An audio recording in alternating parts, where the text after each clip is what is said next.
Hey, welcome to Reminding Yourself. This is a podcast, a platform. This is a space where we want to remind ourselves, not just remind ourselves, but rework all of these thoughts in our minds, all of these garbage that just gotten stuck there, and it makes us feel a certain way that we don't want to feel. So, in this episode, we're going to talk to Daniel. Daniel is someone that I know for many, many years since he was a kid. And he's someone that I can attest to his character, someone that is very resilient. And this story is going to show that because Daniel had a huge problem with the mother of his kids, where actually ended up taking his son overseas in his battle to get him back and to get back in contact and back in his son's life has been just absolutely incredible. He did it. You can do it as well. Never give up. This is just a story of many, many out there of men that fought through all of these things that we put through. And we always as men have to prove ourselves twice to be worthy of our kids' affection and our kids' contact.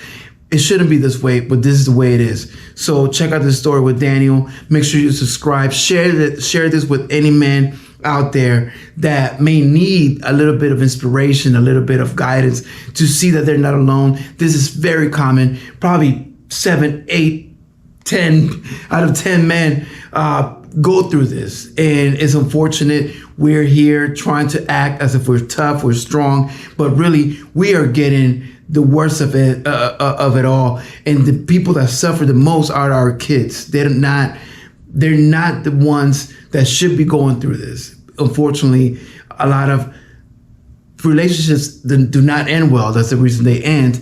And a lot of times the other person uses the kids as pawns in order to put us in a place where they can be controlling or maybe even punitive. So check out Daniel's story. Make sure you subscribe, share this. And we're going to keep doing these with a lot of different people, attorneys, counselors. We have a lot of things lined up. So make sure you subscribe and stay tuned. You got to see your son finally, right? Right. Yeah, I finally he's free and clear to be with me just as much as he could. He's with his mom, and it was quite the struggle.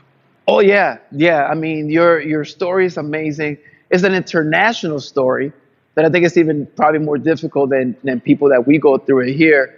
And tell me a little bit about so you have your son. You finally get him, right. He's coming for Christmas, you said. Right. So that's a big celebration. That's a big win. But tell me, like, how did it all start? Like, how is this partner that you had the kid with, the mom? Tell me a little bit about her. Like, how did it come to this? I don't know what happened. She just did a complete 180.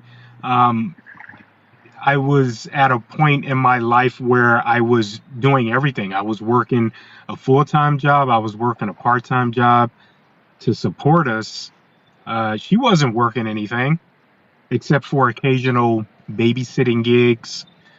But if you ask her, it was all equal across the board, which in actuality, that wasn't the case. There's only but so much money you can make doing babysit work. But anyway, we were going through it. We ended up having a child. The moment we had our child, her mom was in town. Her mom visited. And I should have heeded the warnings of her father. Her father, prior to her mom coming, warned me about her mom. And in his thick European accent, barely knowing enough English, but he could barely squeeze out, "You must listen to me. I don't know how to say in English, but please, I don't. She's a bitch. She's a fucking bitch. She owes me money. She's crazy. She took my kids. She took my everything." He said, "Don't let her mom stay with you. She's crazy."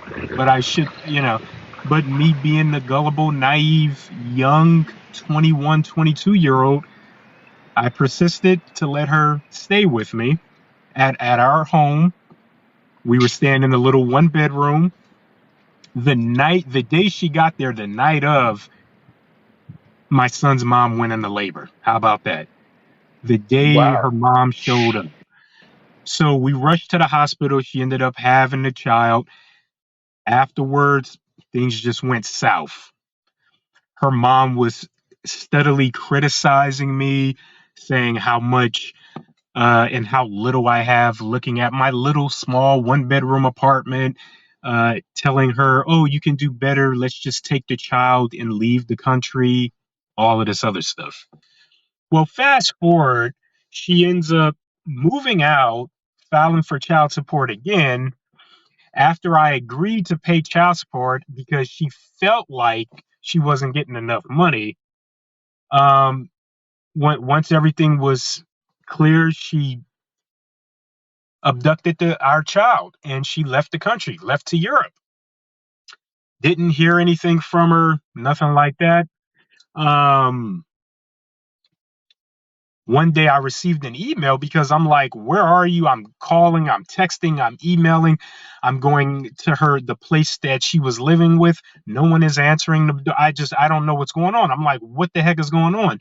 She emails me about a week and a half later, like, oh yeah, the reason why you haven't heard from me is because I had to leave. I'm back in Europe with my family. And I'm like, what the heck are you talking about? Like, you took our child and you just left like that? And then she's just all like, yeah, I took our child. Yeah. Oh, no, excuse me. I took my child, not our child. She said, no, I took my child and I left the country. And I'm like, well, why?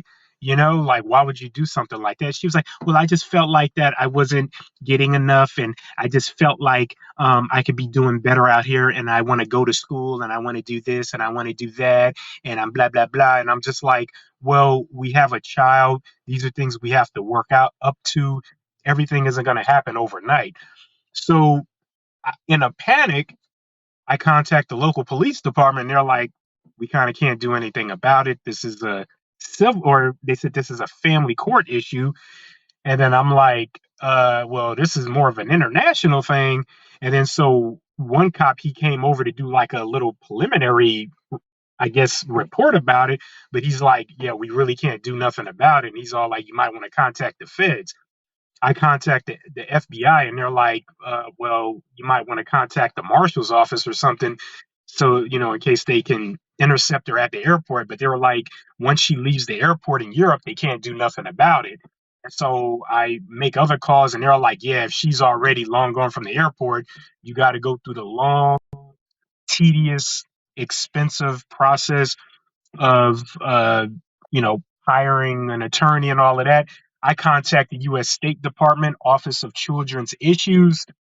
They connected me with an agent that specializes in these sort of affairs. And after many, many years speaking with him, he, along with the central authority in which the country she's from, they were able to appoint me an attorney in her jurisdiction. And we went out there to fight. And we went out there. We were like, and my attorney is headquartered no more than about 20 or so minutes from where she lived at the time. So it was really beneficial for me to have him on board. So when he gathered the team, he had interpreters, he had all of these folks part of the staff, and we had our hearing in 2016. So we go into the courts. The hearing lasted a little over 4 hours. And when we walked in the courtroom, there was the local magistrate, there was the assistant magistrate, and then there was a woman from like their version of Department of Child Services. And for the life of me, when I went in there, the level of hate when just in the eyes of the personnel, because they were all women, particular one in particular, she just looked at me with utter hate in her eyes. Just he's automatically wrong. He's a man. He's automatically wrong. So when I walked in, well, at first my attorney and all of the assistants walked in, and then when I walked in, it caught everyone by off guard, including my son's mom and her attorney. Um, and during the hearing, her attorney didn't have a defense for her. Everything was all based off of emotions. Oh, well, she didn't feel like, and her feelings, and she started to give these weird cries with these dry cries with no tears and all of that. Such a very manipulative emotional response. And it was interesting how she would go from frantic, like, I don't know, to calm in a split second. It was unbelievable, the type of acting this woman was able to put on. Well, anyway, my attorney, he was a heavy hitter. He'd seen through all of the BS. And there were even times he had to correct the local magistrate. And even she was like, oh, yes, I apologize. Yes, you're correct, sir. My attorney had over 20 years experience dealing with family issues. Not to mention, he specialized in Hague issues, Hague related issues when it deals with international family issues. So, um, long story short, the judge ended up basically scolding my son's mom, like, what are you doing? Like, why did you do this? Because there was more involved. When I would try to fly out there to see my son, she was very manipulative. She wouldn't let me see my son. She would basically use my son as a pawn, saying things such as, well, if we can't do everything together as a family, then no, you can't see him. No, you don't give me enough. No, you have to do this to prove to me that you want to be back with me and all of that. And I'm like, well, let's be clear. I don't want to be back with you. But in her mind, she thought that I had something to prove to her, even though she was the one who created this catastrophe. She created this chaos. And so there was a lot of manipulation. There was a lot of financial abuse. Although I was paying child support, remember, I'm only technically only obligated to the amount for child support, but I still have to do more for my son because when I would go see my son, the times that I would see my son, he would have raggedy clothing, insufficient attire, just all time. And I'm like, what's going on? Like, why does he look like that? And she would just blatantly tell me, well, the money you send me, that's for my retirement. That goes into my savings account for retirement. That's what she says to me.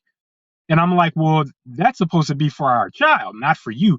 And she's like, well, if you want to buy him something, you need to buy him something or order it for him. That money is for my retirement.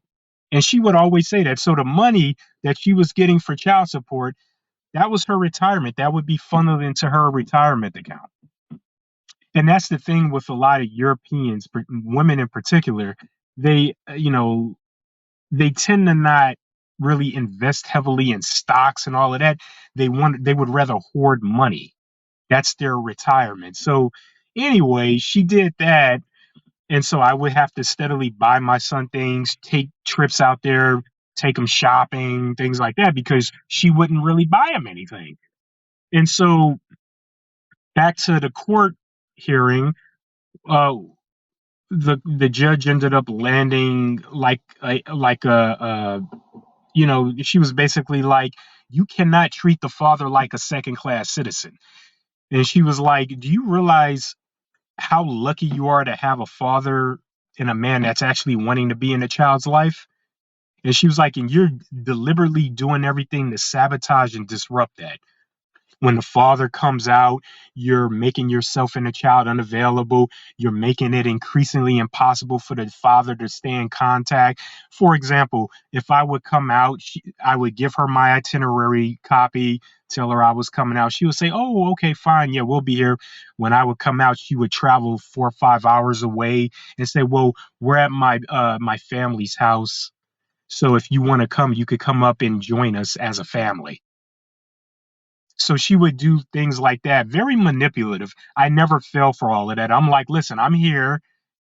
I'll either wait until you come back, or I'm just gonna, this is just gonna be more against you in court when I talk to the judge. And lo and behold, when we went before the judge scolded her and was like, "What are you doing?" And then she was all like, "Well, why do you do this? Like, is he abusive or whatever?" And she's all like, "Well, he gets mad at me because, she's like, he's rude and all of that." And the judge was like, "Well, I think that's pretty reasonable for anyone to be upset with you if you do these types of things. You don't get to operate with utter impunity. That's not how this works." But and I think usually in these situations, um, it's the whole women are just right by default. This whole, and I mentioned this before, it's like this whole, what did he do to upset her?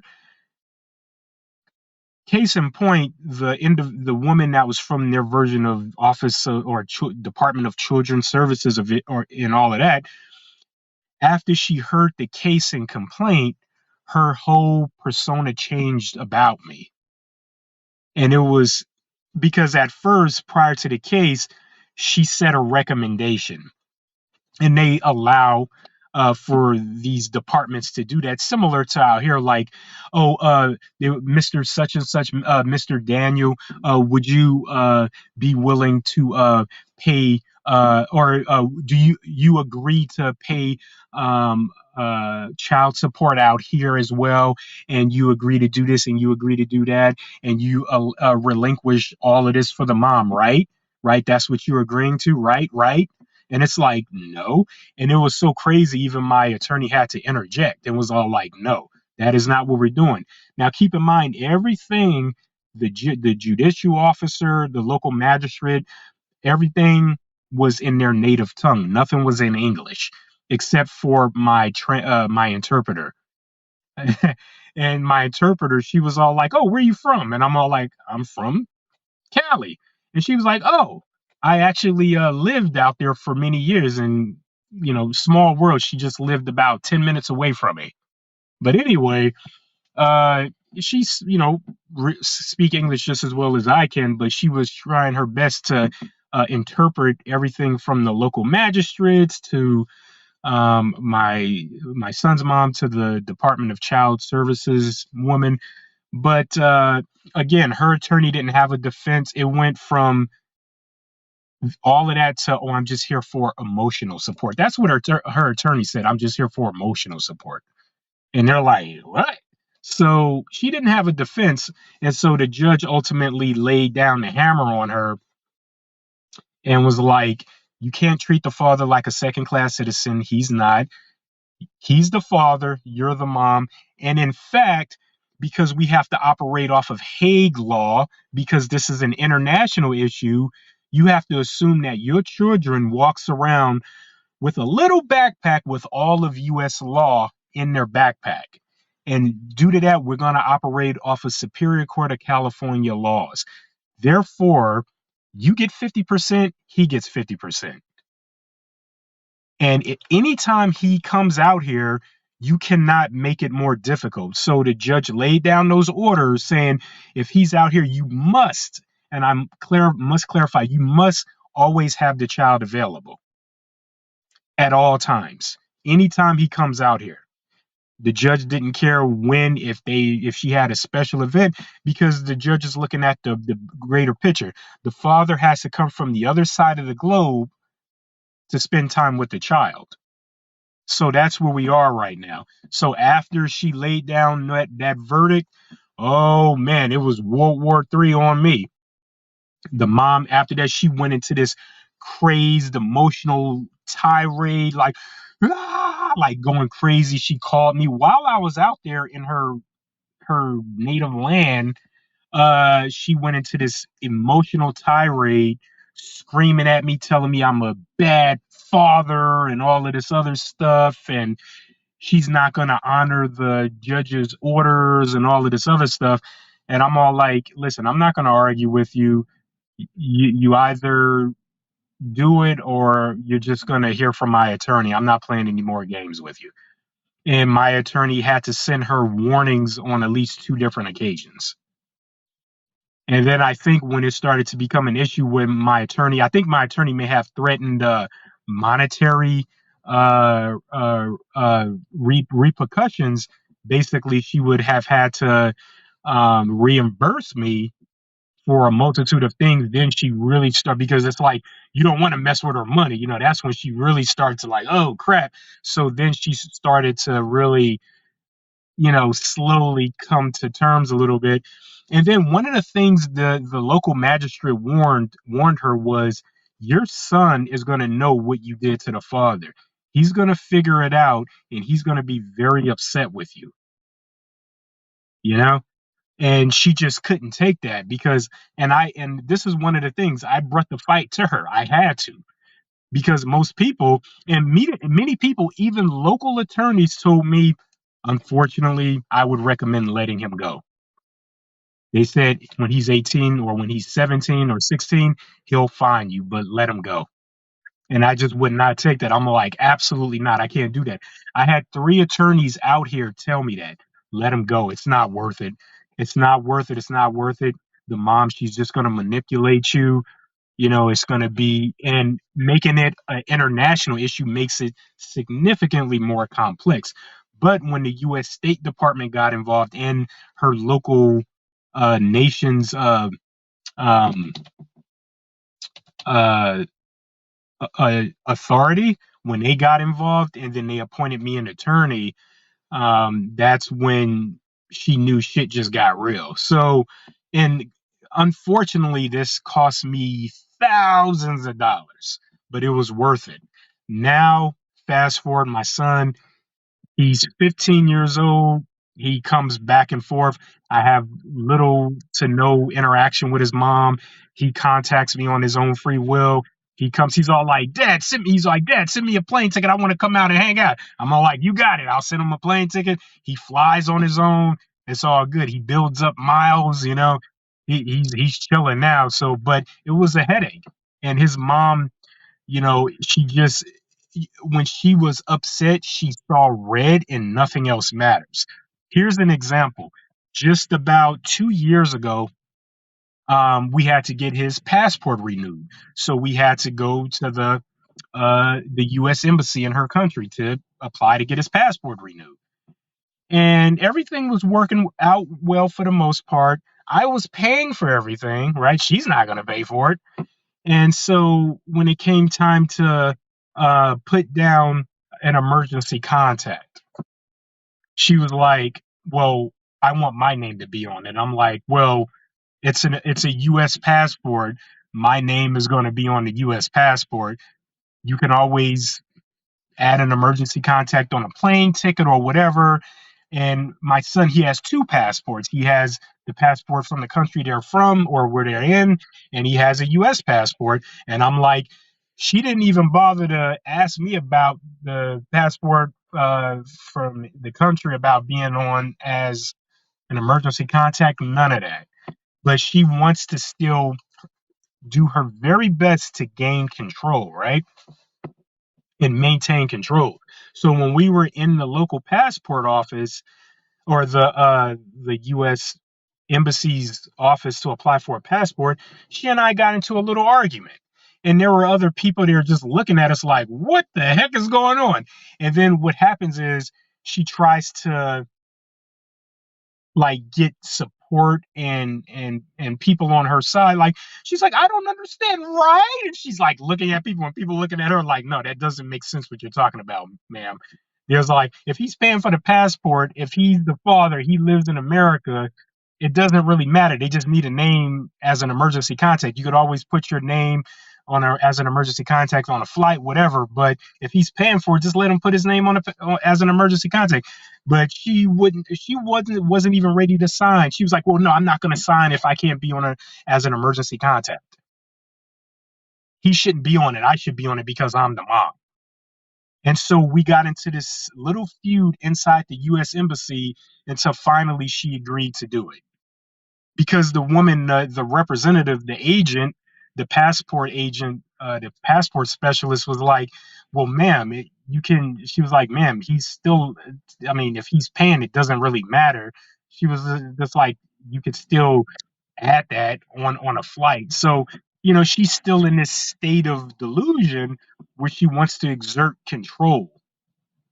And I think what's happening now is a lot of people are waking up because women, just in general, they're incentivized to act like this. They're incentivized to play victim, this perpetual victim mentality. It's like, well, no, I want everything what I want. I'm emotional. I want everything I want. It's like, no, you can't have what you want. That's not how this operates. That's not how this works. And I think that it causes a huge rift because people get confused in the process. It's like, well, am I doing something wrong or not? It's like, logically this makes sense, right? But she feels like it's better that she's on it. And I'm like, well, logically, if he's going to be coming to the US on his US passport to visit me, wouldn't it logically make sense that I'm as the emergency contact? But that just goes to show you how much, and just how just the conciliatory coddling that people give women like her. All they have to do is just give false tears, and people will coddle them regardless of what's going. Oh, baby, let me give you a hug. Oh, you know, you see, you poor thing, that evil man, that evil man. And this is stuff that I had to deal with her. I had to deal with her for such a long time. And it was so bad at a time to the point where I was a huge psychological wreck. I just didn't know what to do. I didn't know who to turn to. I mean, it was bad. I couldn't see my son or anything. It was terrible, and I couldn't get help from her side of the family because her father, like I said, her father and I, we have a great relationship. But her father even told me, he's like, it's screwed up, but she's my daughter at the end of the day. I'm going to support her. And he even said, I know it's screwed up, and he even told me what her mom did to him. Her mom divorced him, right? And during the hearing, or I guess when the kids were, I guess, so what he told me was, and what she told me as well, was the mom told them to lie on their father during the hearing in court. And just by default, the kids did it because this whole mama can do no wrong. We better listen to mama, right? Mom can do no wrong. So they lied, on the father. The mom won everything, the house, the car, the money, the kids, everything. Left the father in a mobile home, like on the outskirts, hours away, left him with nothing. The mom was able to keep a 2-story home on a big plot of property. She was able to do everything. Everything was paid off, paid for. The father built the house himself, and he was left with nothing. But that just goes to show you the type of mindset she comes from, and who she's following behind. Folks like her mom, irrational, confrontational, argumentative, disruptive, a chaotic mind. And when you have someone who has a chaotic mind, you can't do anything with them. You can't negotiate with them because no matter what you do for them, it's never enough. So in the manipulation of using your son, right? So you came out of pocket with all of that. There was no government agency that came and rescued you, right? No, absolutely not. So it was like a burden They just provided me with the resources. That's it. And the plug, the connection. Yeah. yeah. But because I think that that's another thing that people immediately go, well, just go get an attorney, just go get a lawyer, go to the court. It's like a lot of people don't understand that the court system is not designed for us fathers. It's not. It's designed Absolutely not. for enforcement.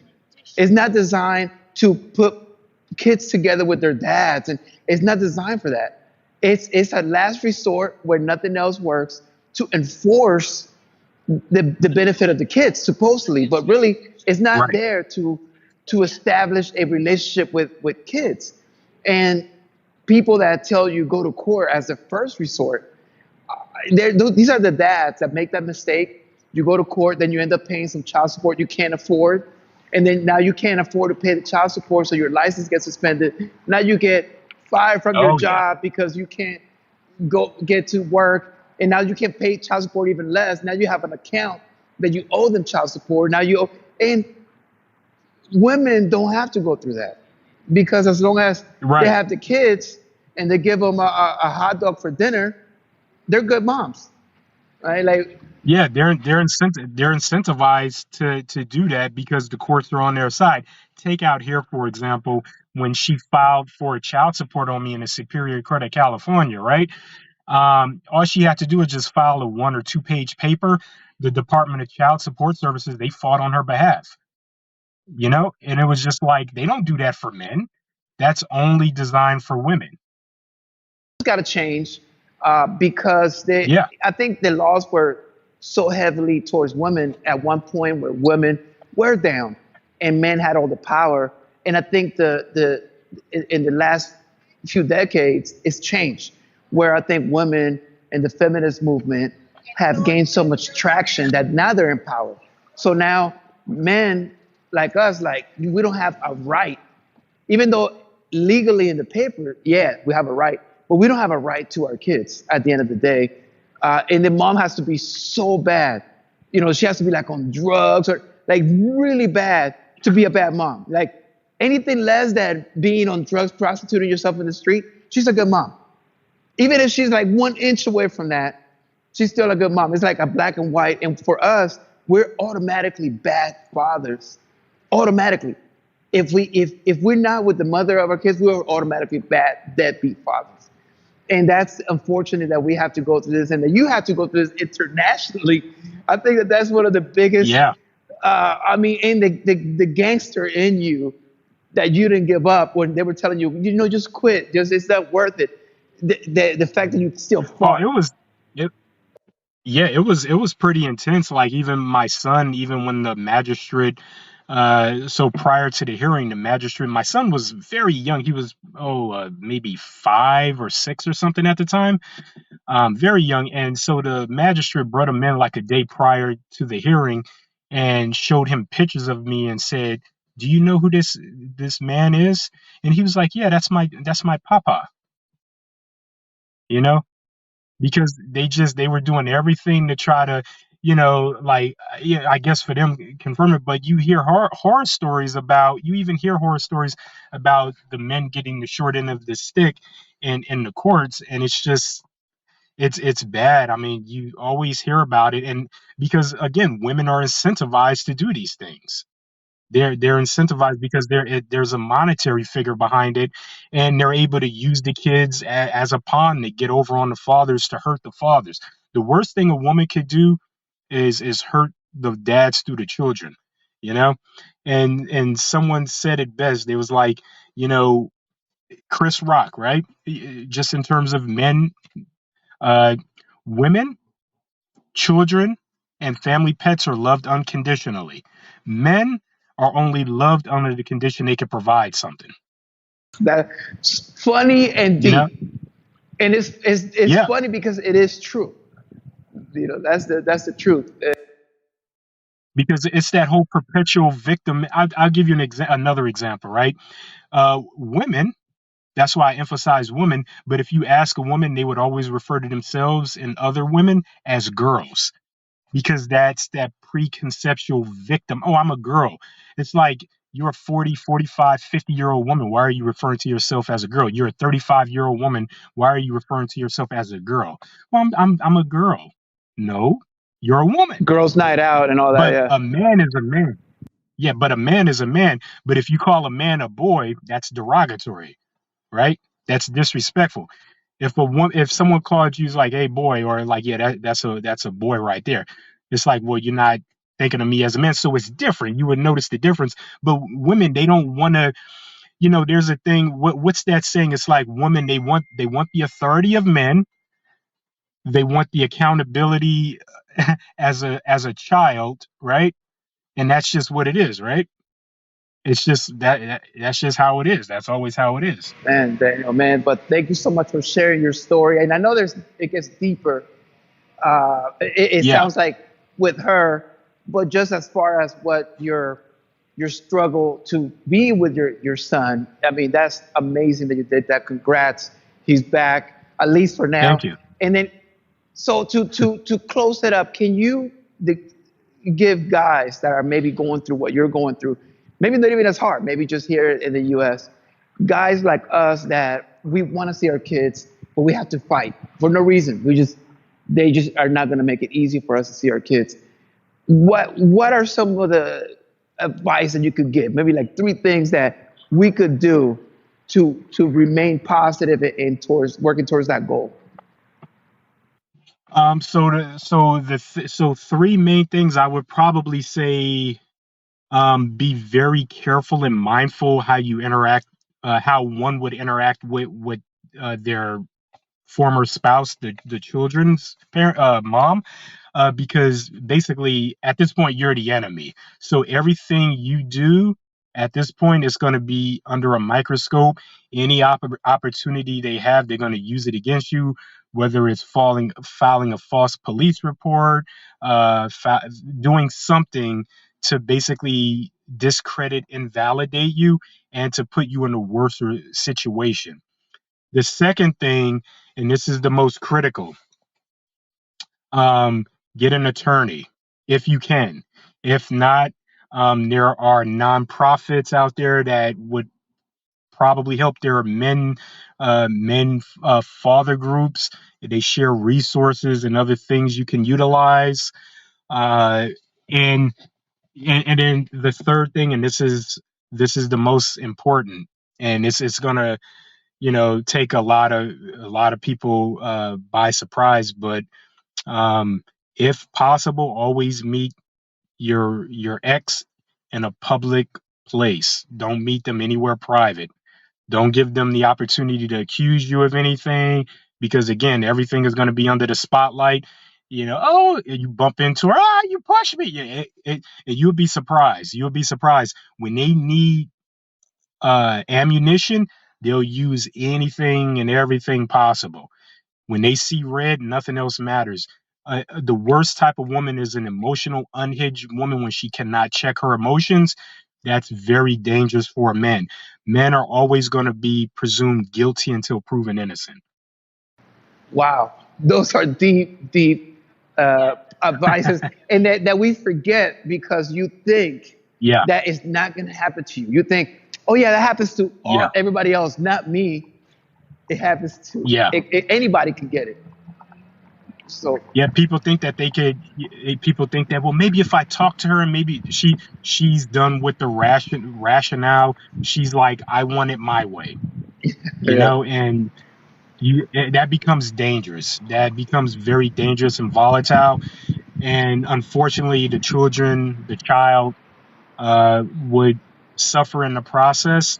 Now it's just a time thing. You just gotta stand back and just give it time. Perhaps work with an attorney, or just step away for a while. That's probably going to be the best medicine. got it, man. Thank you so much. Yeah. Like you're going to be inspiring to a lot of people that see this. I think that as I was searching for things and I found things, and there's not a lot, and there's a lot of the same. So I think the stories are what counts because this is real. This isn't a theory. You're Right. not giving them a what if. It's like no, you lived through this. You had to Right. go and Right. Right. fight, and I think that fight is what we have to keep going. But at the end of the day, we want to get to a point that what should we fight? What should we have to fight? We shouldn't have to Yeah. fight. That's the bottom line. But no one questions the woman of like, why are you making them fight? It's always you're Right. not fighting hard enough. You're not doing enough. You should Right. try to see your kids. You should try to give her more money. You should try to. They never question Well, her. it was the same thing with my son's mom. She would say things like, "Well, I'm not stopping you from seeing your child. You could come out here." But she'll put me in a very difficult situation, making it very difficult to see my child. But in her mind, it's like, well, no, I'm not stopping you. It's like, well, yeah, you are. You're putting roadblocks in place to make it increasingly difficult for me. But no one polices them. Yeah, exactly. Yeah, that's the big excuse. You can see them whenever you want. It's like, that's not Yeah. true. That's not how it works. Yeah, exactly. So anyway, I think we're gonna do this again. I want to eventually have several of us men going through this and kind of go back and forth in some Sure. stories and for the kids, even our sons, to watch this one day and go, man, let me not make those mistakes, because I think we could probably avoid a lot of Right. this with some thought. We just, when you're in that emotion, when you're going with the flow, when you're young, you're not really thinking. You're like, whatever, it's not gonna happen to me. It will. And Right. so thanks a lot. I Yeah. appreciate you Yeah. coming Yeah. in and sharing your story. And look, it's not All right. easy. Thanks for the invite. Yeah, Thanks, man. it's not easy to share the story. It's All not right. easy. So thank you so much.